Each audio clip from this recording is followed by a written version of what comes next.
Cerca Teleeuropa sul tuo Play Store o Apple Store e scarica la nostra app.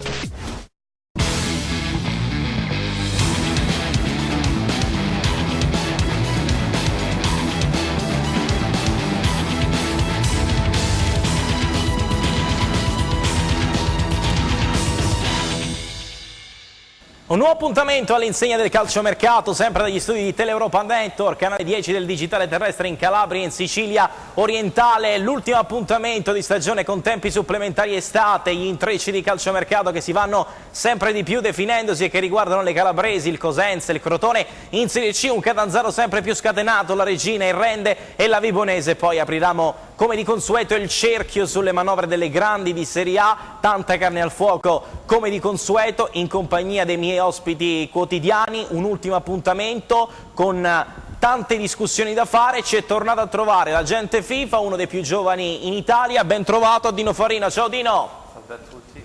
Per la prima volta negli studi di tempi supplementari estate, giornalista di Calciomercato Report e firma di tuttod.com. Buon pomeriggio, buonasera o meglio a Fabrizio Frasca. Ciao Fabrizio, ben trovato. Attilio. Innanzitutto partirei da un Cosenza scatenato sul fronte calciomercato, l'abbiamo raccontato nel corso della nostra consueta maratona con Qui Mercato, martedì e mercoledì alle 15 con Anna Franchino. È stato proposto Raffaele Palladino, no secco da parte del direttore Stefano Trinchero e del management guidato dal presidente Eugenio Guarascio. Apprezzato il profilo di Bro per il centrocampo, trattativa con il Pescara per Canutè, sondaggio per Monachello. Dino, un Cosenza che prende sempre più forma, finalmente tante trattative e la volta buona che Piero Braia possa contare realmente su dei rinforzi di qualità, oltre ormai all'arrivo di Daniele Sciaudone, acclarato, senza dubbio accolto alla grande dai tifosi rossoblù. Sì, senz'altro l'obiettivo principale di S. Trinchero è stato quello di confermare il blocco che ha contribuito prima alla promozione in Serie B e poi alla salvezza anche anticipata lo scorso anno. Quindi come di consuetudine Trinchero inizia ad attivarsi sul finire di luglio, l'inizio di agosto, un po' perché iniziano ad esserci delle opportunità intriganti per una squadra come il Cosenza che non può spendere molto. Credo che Braglia comunque sia soddisfatto di aver mantenuto questo blocco, è sicuramente un'ottima base da cui ripartire. La grafica, la prima dedicata al calciomercato del Cosenza che commenterei con Fabrizio Frasca. Linea verde per la mediana, il Cosenza su Canutè, duttilità e fisicità, contatti anche col Pescara. Fabrizio, può essere un profilo interessante quello di Canutè per il centrocampo di Braglia secondo te? Sì, anche perché con la partenza di Palmiero proprio in direzione del Pescara, appunto, il Cosenza ha bisogno di un rinforzo adeguato per la mediana, appunto per il centrocampo. Appunto con doti qualità tecniche da palleggiatore, quindi da playmaker che fa partire l'azione dal basso, che appunto smista e recupera anche palloni. Quindi potrebbe essere il profilo adatto anche per via del modulo che potrebbe schierare Piero Braglia. Ricordiamo che in questi giorni il Cosenza e soprattutto il Piero Braglia sta impostando gli allenamenti soprattutto sul 4-3-3, quindi sul vecchio modulo che ha utilizzato nella passata stagione proprio in Serie B.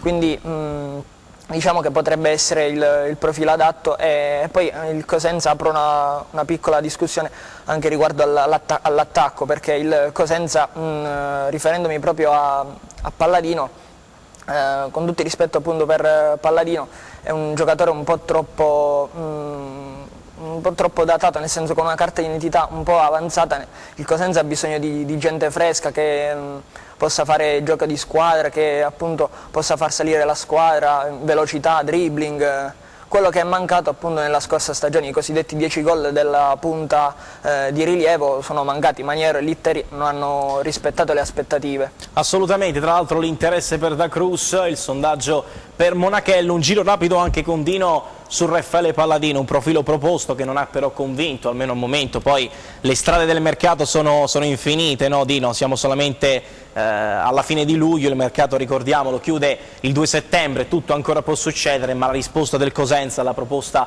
per Raffaele Palladino è stata assolutamente chiara: non ci interessa, abbiamo altre idee in testa. Quali possono essere queste idee?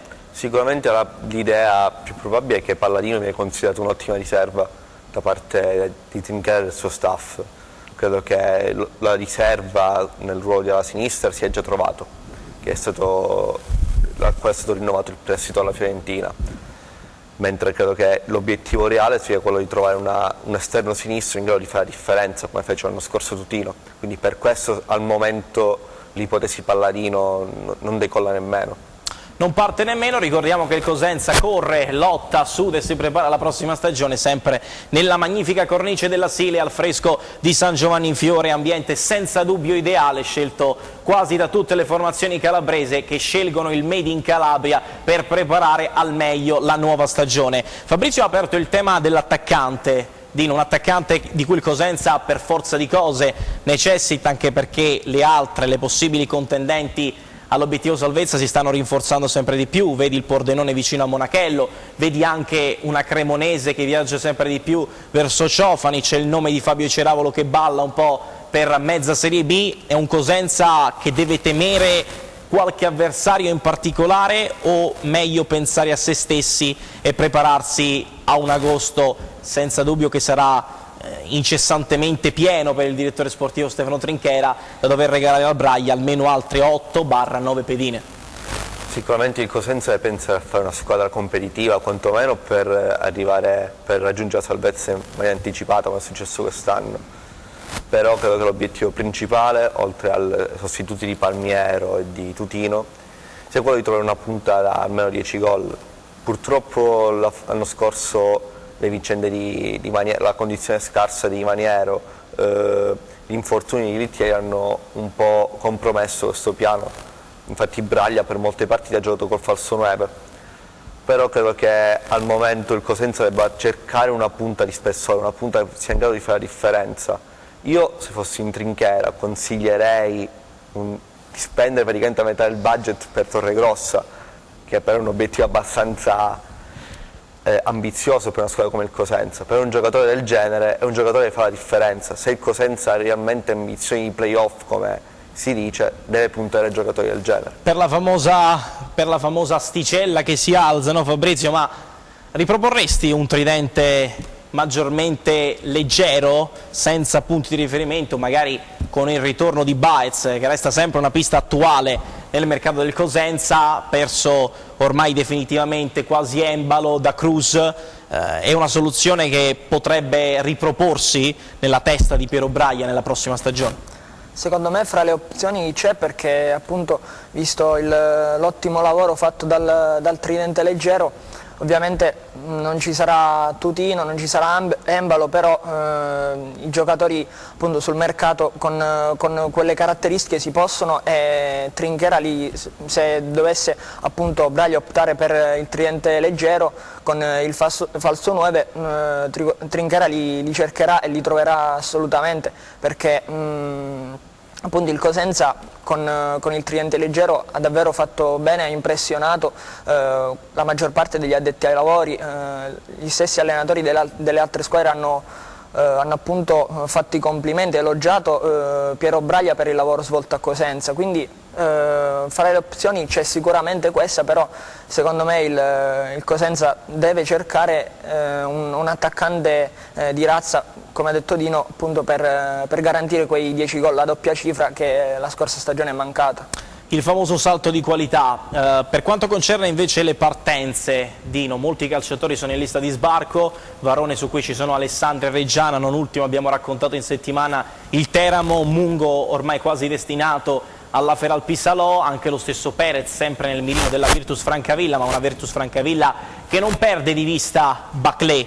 C'era il nodo buonuscita, ma in giornata la Regina ha intavolato uno scambio che potrebbe portare Manuel Sarao alla corte di Mimo Toscano e Baclé in Puglia per rinforzare la Virtus Francavilla. Tra Mungo, Varone e quantomeno anche lo stesso Perez, chi merita una seconda chance? Indubbiamente Varone, è un centrocampista che ha fatto già bene con la Ternana in Serie B. Purtroppo l'anno scorso, anche parlando con lui, mi ha detto che non ha avuto le opportunità che magari meritava. Quindi io ho visto la seconda parte di stagione che ha fatto con la Carrarese, ha giocato veramente bene, ha contribuito anche ai playoff, a far andare ai playoff la Carrarese, ed è un giocatore che in Serie B può dare il suo contributo, anche più dello stesso Domenico Mungo, che è in partenza, che ha contribuito anche alla promozione in B a Cosenza. Io credo che Varone più degli altri sia il giocatore che Braglia deve rilanciare. Rilanciare Varone è come prendere un nuovo giocatore praticamente, ma un giocatore che in Serie B ci sta e può fare anche la differenza volendo. Riconfermeresti Varone, Fabrizio? Io sono d'accordo con Dino, perché alla fine non ha avuto le giuste opportunità per esprimersi, però alla Carrarese ha fatto discretamente bene, quindi alla fine una seconda possibilità la meritano tutti, quindi sono d'accordo con Dino. Un po' una filosofia di vita anche quella riscontrata in termini di calciomercato, il calciomercato che poi anche si intreccia con la vita, che non fa assolutamente mai male. Spostandoci all'altra formazione che si prepara alla prossima stagione, reduce da una bella vittoria convincente contro la Morrone per 6-2, si scoprono anche i nuovi tasselli a disposizione di Giovanni Stroppa. È arrivato Mustacchio a titolo definitivo dal Perugia per il Crotone che ha respinto le sirene degli Umbri proprio per Ahmad Benali, e un Crotone, Dino, che insegue anche Cristian Maldini, classe 2001, ma la grafica capitanata dal nostro Enzo Leonetti in regia è molto... Il Perugia chiama, Benali non risponde, o risponde, ancora su questo c'è da far chiarezza, non si tocca, il Crotone lo dichiara incedibile, inequivocabili le parole della società, Benali non si tocca, è uno di quei calciatori a cui non puoi assolutamente rinunciare, Dino. Sì, Benali è un giocatore che in Serie B fa la differenza, ha fatto bene anche in Serie A col Pescara, è un giocatore che non puoi privarti di un giocatore del genere se il tuo obiettivo è quello di risalire. Quanto a Maldini, io Daniel Maldini l'ho visto varie volte con la primavera del Milan, che non è una primavera comunque tra le più forti. Risultati assolutamente mediocri, insoddisfacenti e disastrosi per la primavera del Milan, ma brilla la stella di Maldini però. Sì, lui è il miglior giocatore del Milan primavera. Rispetto al fratello Christian, che quest'anno si è alternato tra Racing Fondi e mi pare lo stesso Monza, se non erro, praticamente lui... Vari giri senza mai trovare una meta. È stato anche alla Reggiana, è stato anche a Malta, Christian non è mai esploso. Invece Daniel, anche avendo giocare lì nell'amichevole stile con Milan, sembra aver proprio il DNA dei Maldini. Al momento non lo vedrei bene in Serie B, credo che essendo 2001 gli consiglia più di partire alla Serie C magari per avere più minutaggio. Di sicuro a Crotone con giocatori come Benali non potrebbe trovare lo spazio che merita. Il suo entourage, Giuseppe Riso, che sta trovando una soluzione di comune accordo con il Milan, in una visita datata solamente 2 giorni fa per Daniel Maldini c'è una strada possibile che porta al Crotone nonostante le smentite di rito. Chi potrebbe lasciare il Crotone invece Petris, obiettivo del nuovo Novara di Bancheri, che l'ha visto soprattutto apprezzato in quel di Gozzano nella scorsa stagione, ma è un Crotone che ha bisogno ancora di che cosa, Fabrizio, per essere pronta da subito per una partenza senza dubbio diversa da quella dello scorso anno? Secondo me deve puntare più a rinforzare il reparto della difesa, perché nella scorsa stagione la fase difensiva non è stata impeccabile, eccellente, tanti svarioni difensivi che hanno appunto causato diversi gol che magari con un po' più di attenzione sarebbero potuti essere evitati, quindi diciamo che il Crotone deve puntare soprattutto sulla difesa per poi anche mantenere quelli che sono i calciatori più rappresentativi, come hai giustamente detto tu, Benali, oppure anche lo stesso Simi, quindi innanzitutto secondo me il Crotone deve ripartire deve fondare una base solida, l'ossatura della squadra, la cosiddetta ossatura deve essere confermata, e poi magari puntellare quella alla rosa per rilanciarsi e per fare una stagione che merita, come la piazza di Crotone, ovvero da playoff, quindi magari per puntare alla promozione. Anche se alla difesa, Dino, manca solamente quel famoso interno col piede sinistro da individuare tra Bove, Jansen e Buongiorno, ma non sono esclusi anche qui colpi di scena. Il Crotone che sia anche su Ben Lassin Koné, calciatore classe 2000 che ha ben figurato con il Torino nella scorsa stagione, duello con la Cremonese, ma è un Crotone che riparte da un nucleo importante. Tieni Benali, per adesso poi non si può escludere assolutamente niente, lo stiamo ribadendo in termini di calciomercato più che mai.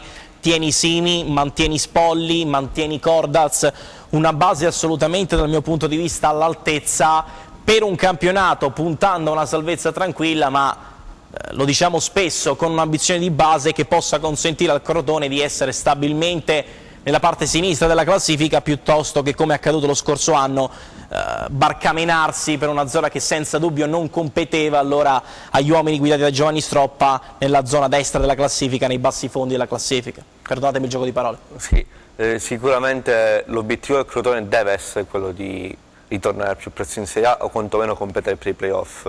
L'anno scorso sono accadute le vicende che anche a livello societario forse hanno destabilizzato l'ambiente, l'alternarsi fra Odd e Stroppa di certo non ha aiutato la rosa a esprimere il proprio potenziale, ma sono fiducioso riguardo quest'anno. Credo che il Crotone possa fare un'ottima stagione, possa competere e possa anche affermarsi tra le migliori squadre della Serie B. Ha rinnovato anche Cuomo fino al 2022, un premio senza dubbio meritato per uno dei difensori maggiormente promettenti del vivaio pitagorico. Merita qualche chance, parto da Fabrizio, magari tenuto maggiormente in considerazione per la prossima stagione, anche se non è escluso un prestito. Ricordiamo che il Crotone potrà contare su Bellodi, protagonista lo scorso anno con l'Olbia, che ha rinnovato con il Milan per poi approdare al Crotone con la formula del prestito, e potrà contare anche sul rientro di Curado dal Genoa. Magari il Crotone potrebbe anche decidere di provarlo per una prima parte di stagione e poi magari spedirlo in prestito in una squadra di Serie C per farsi le ossa. Quindi potrebbero essere queste le due opzioni appunto per il Crotone. Analizzerei con voi anche dal punto di vista tattico le due formazioni calabresi di Serie B. Fabrizio prima diceva che Piero Braia sta improntando il suo lavoro verso un ritorno a difesa a 4, anche se vi aspettate un ritorno anche all'occorrenza a un 3-5-2 maggiormente equilibrato, soprattutto in determinate partite e in un campionato sempre molto insidioso come quello di Serie B. Parto da Dino. Io anziché il 3-5-2 mi aspetto un 3-4-3 come la stagione dove vi fu la promozione in Serie B. Credo che vedendo anche la carenza dei centrocampisti, credo che l'opzione migliore per Braga sia quella magari di partire da un 4-3-3, ma anche un 3-4-3 può essere un'ottima soluzione, anziché impiegare 3 centrocampisti centrali, impiegarne 2, magari un regista e un altro giocatore di rottura, che possono colmare temporaneamente le lacune della rosa. Ma credo che comunque il DS Trinchesi sia già al lavoro per ampliare la rosa cosentina. 3-5-2, 3-4-3, 4-3-3, che Cosenza sarà nella prossima stagione? Alla fine il Cosenza nella scorsa stagione in Serie B possiamo dire che è stato camaleontico, nel senso che anche a partita in corso ha variato spesso e volentieri i diversi moduli, passando dal 4-3-3 magari al 3-4-3, al 3-5-2, a seconda della squadra e dell'avversario che si trova contro. Braglia decideva anche all'ultimo momento, stravolgendo addirittura per esempio anche la distinta, inserendo qualche giocatore all'ultimo minuto. Quindi diciamo che ci possiamo aspettare di tutto da Braglia, proprio perché i calciatori che vestono la maglia del Cosenza sono duttili, quindi possono anche ricoprire diversi ruoli, quindi diciamo che per fare qualche nome di modulo potrebbe ripartire appunto dal 4-3-3, magari dal 3-5-2 come hai detto tu, o dal 3-4-3 come ha detto Dino. Quindi Stroppa invece sembra avere le idee chiare dall'altro canto, si riparte dal 3-5-2 che ha fatto benissimo nella seconda parte di stagione. Fabrizio. Sì, alla fine il Crotone appunto con il 3-5-2 si è espresso benissimo ed è giusto che Stroppa riparta appunto da questo modulo, anche perché Stroppa sta chiedendo appunto giocatori proprio per questo modulo. Magari a stagione in corso potrebbe optare per un'altra alternativa, però è tutto in evoluzione ancora. Dino, rapidamente? Beh, credo che avendo l'andamento dello scorso anno, credo che sia giusta la scelta di partire da un 3-5-2. Ricordiamo che Stroppa è un allievo sia di Zeman che di Sacchi, quindi parte con l'ideale del 4-3-3. Però se lui, la persona intelligente qual è, ha capito che il 3-5-2 funziona meglio per il Crotone, per i giocatori a disposizione, credo che vedendo anche i risultati dello scorso anno sia la soluzione più giusta attualmente. Poi secondo me ci saranno le partite in cui lui continuerà a utilizzare il 4-3-3, però l'idea del 3-5-2 mi sembra ottima. Notizie di giornata un po' per allargare il cerchio a tutta la serie cadetta, alle avversarie che affronteranno sia Crotone che Cosenza. Il Pescara, dopo l'arrivo di Palmiero, soffiato proprio al Cosenza, ha scelto di privarsi di Gaston Brugman, operazione da 2 milioni di euro intavolata con il Parma del direttore Daniele Faggiano, sempre molto attivo in Serie B alla ricerca di pedine fondamentali e funzionali per Roberto D'Aversa. Il Parma che si priverà invece di Stulac e Dezzi, destinati a rinforzare l'Empoli di Christian Bucchi. In giornata Bartulovic ha rescisso il contratto che lo legava al Chievo, possibile futuro in Serie D o all'estero, mentre il Pisa ufficializza dal Genoa l'arrivo di Quaini. Schiavone e Perrotta salutano la B, entrambi passeranno al Bari, tra pochissimo ci soffermeremo anche sulla terza serie. Pordenone piglia tutto, ufficializzato anche l'arrivo di Vogliacco, si attende il sì definitivo da parte anche di Monachello per l'attacco. Partendo dalla vetta, Benevento, Frosinone, da chi possiamo aspettarci, Dino, il ruolo di ammazzacampionato, se può esserci, in una Serie B talmente equilibrata, talmente livellata verso l'alto, anche con un Empoli con un grande budget, senza il Palermo? Chi potrà avere le redini di favorita ad oggi? Vabbè, sicuramente l'Empoli parte come favorita, direi che il loro obiettivo, tra l'altro, oltre a quello naturalmente di risalire, sia quello di lanciare l'acquisto più costoso nella storia dell'Empoli, ovvero Lagumina, che quest'anno è stato falciato agli infortuni. Per una squadra che vedo molto bene, al di là dell'acquisto di Palmiero e il Pescara, anche perché ha riconfermato Melegoni con giocatori di grandissima qualità e che quest'anno veramente può fare la differenza. E poi come terza squadra, magari anche passare ai playoff, penso che ci sia il Benevento. Inzaghi non è un allenatore da sottovalutare, ha avuto le annate mediocri con Milan, Bologna, ma a Venezia, con una squadra anche al di sotto magari rispetto alle altre contendenti, è riuscito a ottenere i playoff, quindi è un allenatore che ancora deve migliorare, deve crescere, ma che a Benevento può trovare l'ambiente ideale. Fabrizio? Riguardo all'Empoli, appunto, aggiungo una cosa su ciò che ha detto Dino, perché ricordiamo che l'Empoli ha appunto venduto proprio Ciccio Caputo al Sassuolo, quindi dovrebbe puntare proprio su Lagumina, che l'anno scorso è stato martoriato da diversi infortuni e non si è espressa al meglio, quindi secondo me l'Empoli appunto è una delle favorite, però ti dico, come prima, come ammazzacampionato, molto probabilmente l'Empoli, però ancora è troppo presto per dare giudizi, e poi anche come seconda, quindi il Benevento e poi magari il Frosinone tramite playoff, però la stagione scorsa ci insegna che alla fine anche squadre come l'Hellas, che hanno davvero deluso nella scorsa stagione, poi tramite playoff sono riuscite a salire, è riuscito a salire l'Hellas e quindi appunto a salvare paradossalmente una stagione che era davvero disastrosa. Proviamo a fare i conti in tasca all'Empoli in diretta.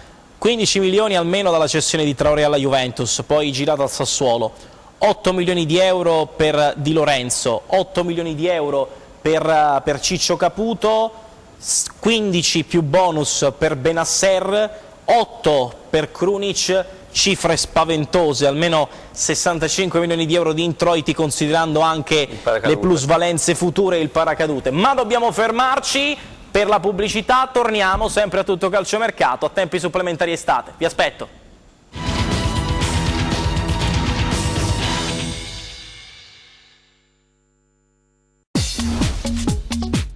Cerca Teleeuropa sul tuo Play Store o Apple Store e scarica la nostra app.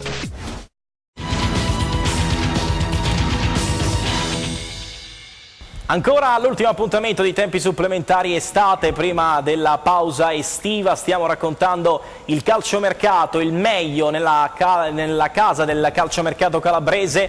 Ve l'abbiamo raccontato e stiamo un po' facendo il riassunto di quello che è successo e cercando di prevedere con i nostri ospiti quello che potrà accadere in casa Cosenza e per le calabresi. Cambiamo pagina e tuffiamoci nel mondo della terza serie, partendo dalla Regina. L'imperativo, dopo un'infarinata di acquisti che ha rinforzato senza dubbio, è quello di cedere. Gli ultimi colpi con calma, le cessioni in primo piano, De Falco, Baclé, su tutti investimenti importanti, Dino, che non hanno pagato, ma ad oggi il bottino della Regina in termini di acquisti, dal mio punto di vista, è senza dubbio positivo. Non so che ne pensi. Sì, dal punto di vista degli acquisti è sicuramente positivo.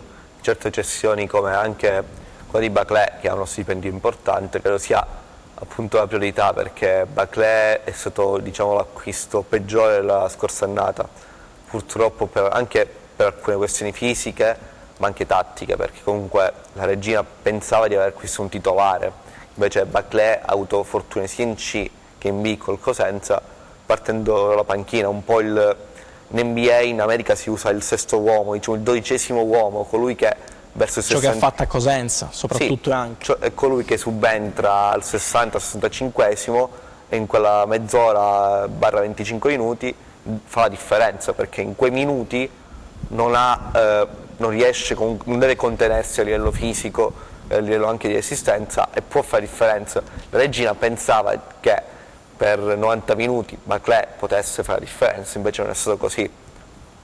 Fabrizio, eventualmente Sarà o Baclé ci va a guadagnare o ci andrebbe a perdere eventualmente la Regina di Mimmo Toscano? Sono d'accordo con Dino perché Baclé appunto non ha entusiasmato nella scorsa stagione con la Regina e non è esploso come magari tutti i tifosi Amaranto si aspettavano, quindi è giusto cederlo, soprattutto perché ha un ingaggio importante e quindi per rientrare nelle casse della Regina. Poi la Regina sta facendo appunto un mercato davvero importante proprio perché vorrebbe puntare a un ipotetico magari salto di categoria, anche se lo vedo molto difficile perché c'è il Bari di De Laurentiis che ha davvero speso davvero tantissimi soldi, ha investito quasi 10 milioni per costruire la squadra per poter salire e appunto vincere il girone C. Gli acquisti eclatanti sono Cuspis che proviene dall'Ascoli e poi lo stesso Antenucci che ha fatto un doppio salto di categoria in basso, quindi all'inverso. Sinceramente ci penserei anch'io a 300.000 euro netti per 3 stagioni, nonostante il cambio di categoria. Senza dubbio Antenucci da un punto di vista prettamente di portafoglio ci andrà senza dubbio a guadagnare. Enrico Guarna, Bianchi, De Rose, Marchi, Sunas, Reginaldo, Corazza, Bresciani, Marco Rossi, Bertoncini, Paolucci, e la Regina non si fermerà assolutamente qui. Un'altra grande protagonista del mercato è senza dubbio il Catanzaro che ha trovato un'intesa di massima per Nicastro. Fulignati resta un nome caldo per la porta, ma tra Catanzaro, Regina, se prendi Nicastro hai obiettivi senza dubbio importanti, quantomeno di esserci fino alla fine per giocarti le tue carte, confermando Auteri, una Regina, un Bari che investe, un Catania da non sottovalutare. Se non è una B2, Dino, poco ci manca. Sì, sono squadre che hanno un budget sicuramente da Serie B e che stanno formando rose da Serie B. Io credo che il Bari attuale potrebbe benissimo arrivare a metà classifica in Serie B, senza ombra di dubbio. Antenucci comunque non è soltanto una scelta di portafoglio, lui è un ex lì a Bari, fatto bene, credo che sia anche per lui importante quello di tornare lì, magari anche con qualche soldo in più. Ha fatto bene quest'anno in Serie A, gli mancano 3-4 anni ad alti livelli e sicuramente il suo obiettivo è quello di portare il Bari in Serie A.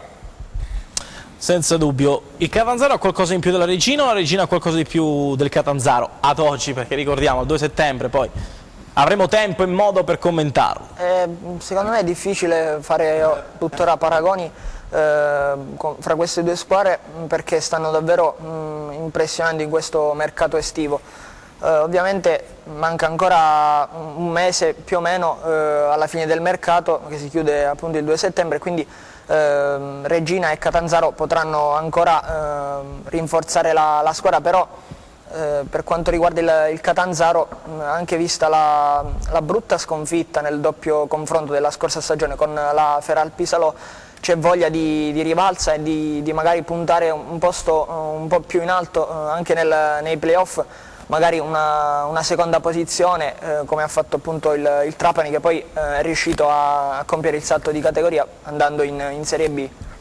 Chi invece si sta ricostruendo pian piano nonostante le difficoltà è il Rende di Angelo Andreoli. Intravedevamo prima la grafica relativa a Libertazzi che firmerà un biennale, il rilancio. Il Rende ha il suo nuovo centravanti, alla ricerca di rilancio ma con un curriculum abbastanza importante.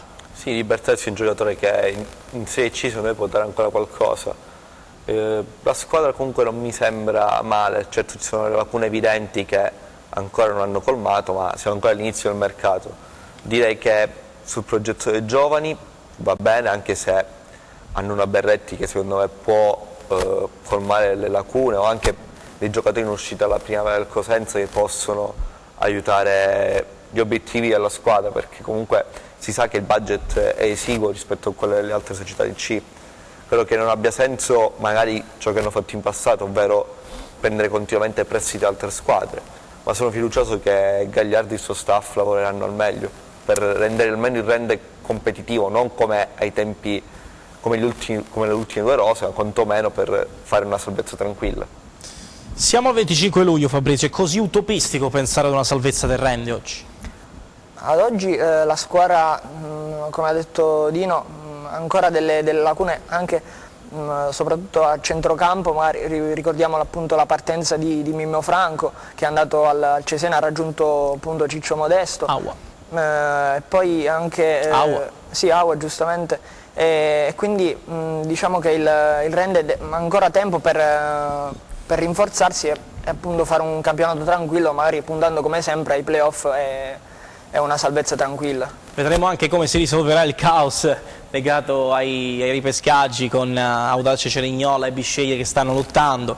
La conferenza stampa a Fiume oggi abbia dato forfait per questo. La conferenza stampa a Fiume del patron del Cerignola, francamente soffermarsi ed arrivare sempre ad estate inoltrata con comunque questi tipi di situazioni, diventa anche difficile lavorare con il Cerignola che aveva scelto il mister, Eziolino Capuano che adesso sarebbe anche in corsa per la panchina dell'Avellino, tra l'altro un Avellino che deve risolvere i suoi problemi societari, ancora non è partito, dovrebbe rimanere Musa come direttore sportivo, potrebbe anche subentrare Salvatore Di Somma a cercare di dare maggiore esperienza, ritornare nuovamente in Irpinia come allenatore. Bucaro non dà garanzie, Eziolino Capuano si fa sempre più incessantemente il suo nome per gli irpini nonostante tutte le difficoltà. E poi c'è chi vuole far innamorare, che è la Vibonese di Giacomo Modica. In grafica abbiamo titolato "Toda gioia, toda bellezza", calcio, spettacolo e divertimento. La Vibonese, Fabrizio, punta a far innamorare dopo lo straordinario lavoro dello scorso anno a Cava dei Tirreni alla guida della Cavese. Giacomo Modica ci riprova con la Vibonese, già attiva sul fronte mercato, secondo le idee e i dettami di uno zemaniano doc come mister Modica.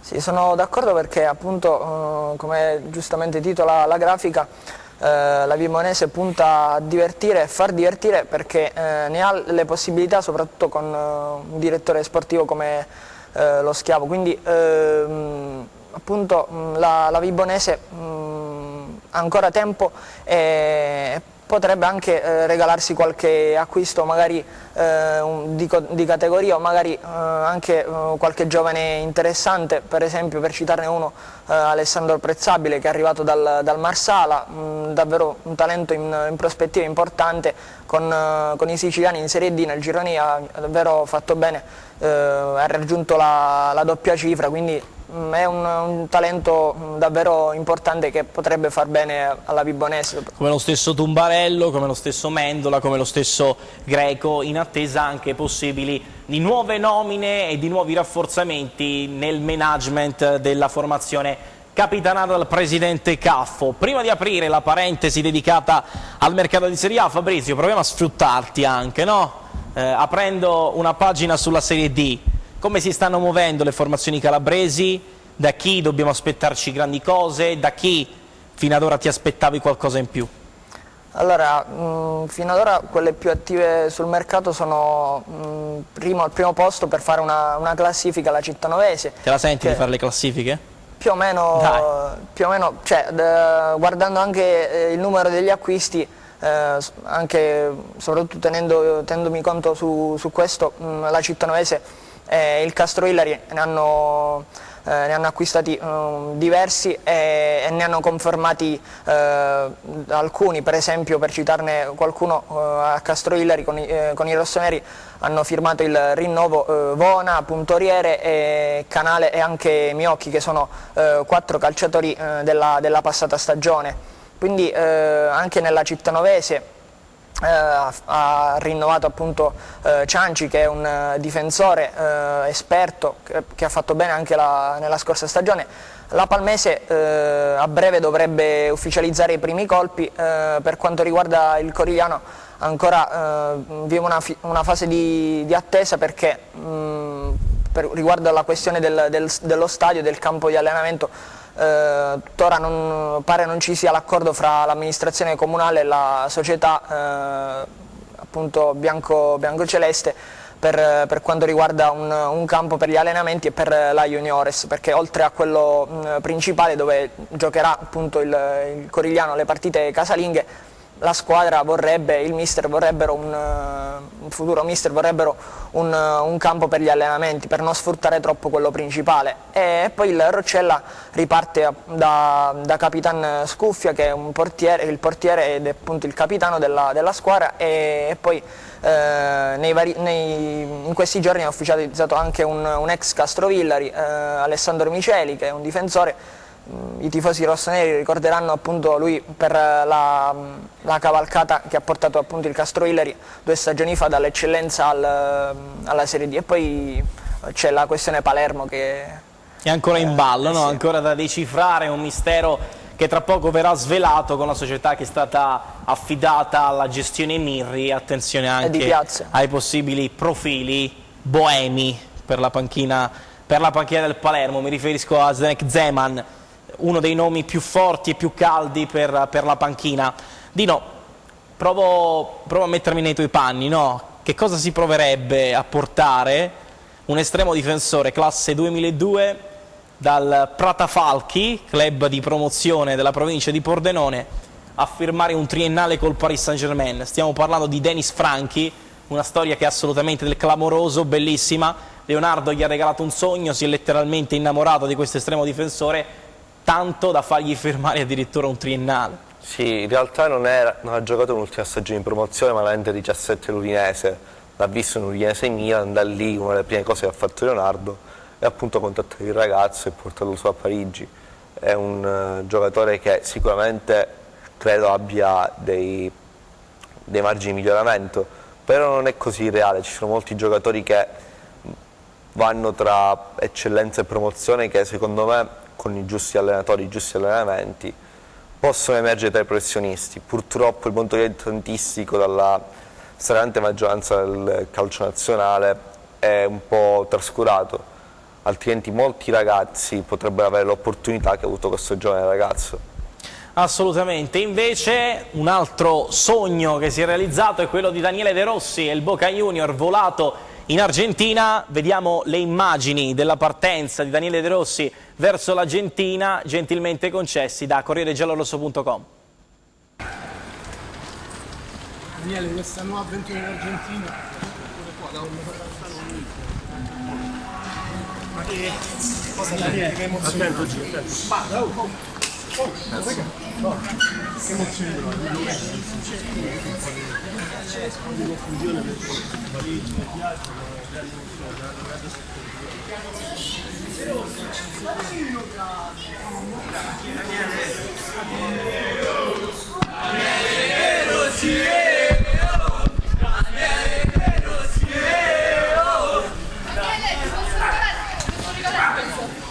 raga, che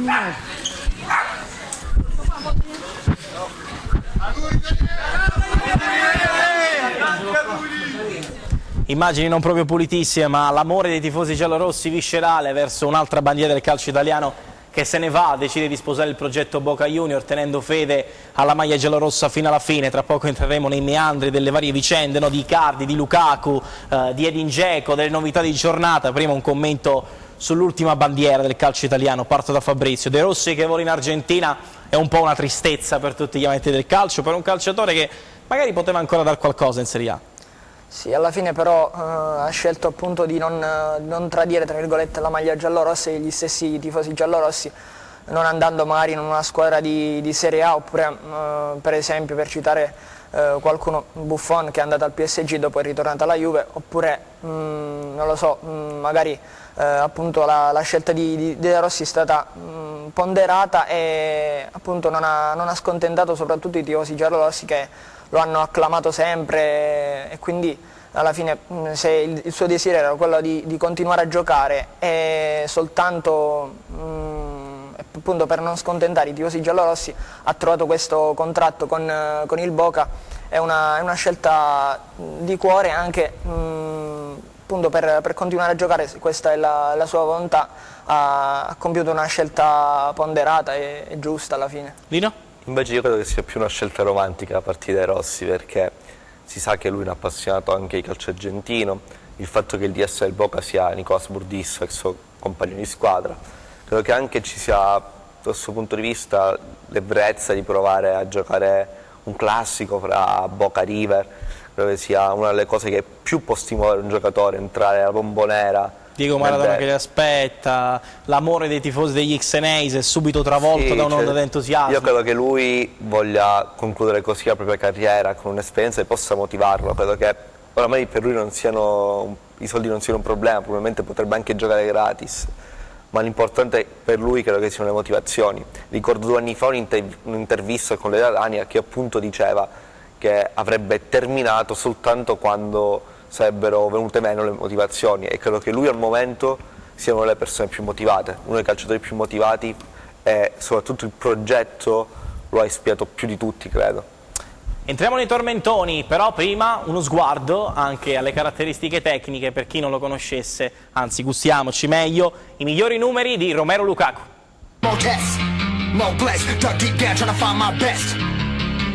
Find a beast, had to kill a conquest, I'm next. I'm too on till I'm too off. Come down, make new thoughts, like jumping off of that rooftop. Whole life never when I knew not to make moves based on my mood drops. Like who's lost? Like who's lost? It's yours, gone. Steadily killing me, running my brain full of shame, I don't wanna lose it. I'm full of stage, trying to find my pain. I'm still sun coming out of that rain. My day really not tame, I'ma never slow down, I'ma never behave. I'm stuck inside this prison, inside this cage. It's taking over, I'm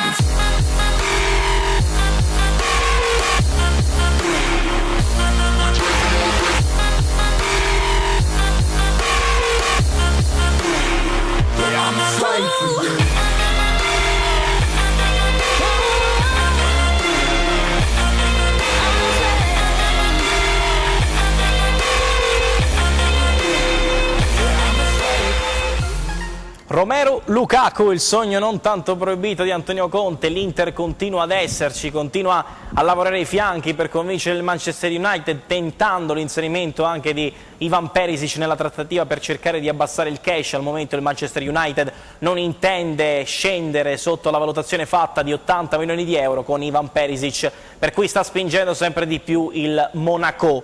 Lukaku, Inter sì o no?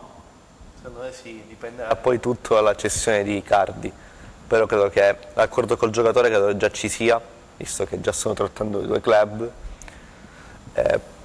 Io sono fiducioso riguardo questa trattativa e spero che possa venire l'Inter, un giocatore come Lukaku potrebbe soltanto fare del bene al nostro campionato, però credo che l'Inter preferisca prima cedere Icardi piuttosto che avere 2 attaccanti con dei ingaggi abbastanza sostanziosi. Fabrizio, ti priveresti di Icardi? Alla fine ho solo una puntualizzazione da fare sulla questione Icardi. Secondo me anche vedendo la Juventus come si è comportata con Higuain, forse Conte e Marotta non avrebbero dovuto sbandierarlo ai 420 la cessione di Icardi, magari fare appunto come con Higuain, che era sicuro che dovesse partire la scorsa stagione per andare appunto per raggiungere Sarri al Chelsea e magari non creare tutto questo polverone che alla fine fa solo male appunto anche allo stesso mercato dell'Inter, che ancora sul fronte attacco è punta centrale, è tutto fermo, perché come ha detto Dino, se prima penso che l'Inter prima pensi di vendere Icardi per far cassa e poi acquistare Lukaku. Siamo in chiusura, io ringrazio per essere stati in mia compagnia quest'oggi Fabrizio Frasca, inviato di tuttodi.com e di Calciomercato Report. Grazie a te, buona serata. Grazie anche a Dino Farina che è tornato a trovarci. Grazie a voi. E mi preme anche un doveroso ringraziamento da parte mia, innanzitutto alla squadra tecnica della grande famiglia di Teleuropa Network, alla direzione di Attilio Sabato, alla responsabile dei programmi Carmela Formoso, e un ringraziamento soprattutto a voi che ci avete seguito con tanto affetto in questa lunga stagione. A presto con il calciomercato, sempre su Teleuropa Network. Buonanotte da Attilio Malena. Ciao!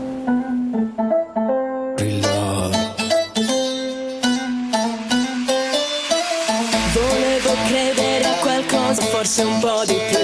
Di frasi a metà non ne posso più. Tu che mi scrivi in direct, sono andato alle Hawaii. Felicità è un gusto che non prendo mai. Diremo pure ad Eva che un morso alla mela ti cambia la carriera ora. Mordi Eva.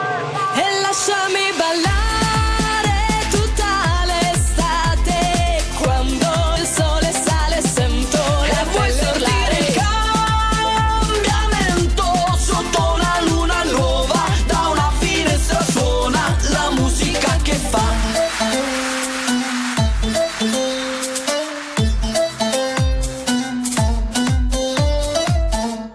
Sento che dentro di me c'è un vento che porterà via.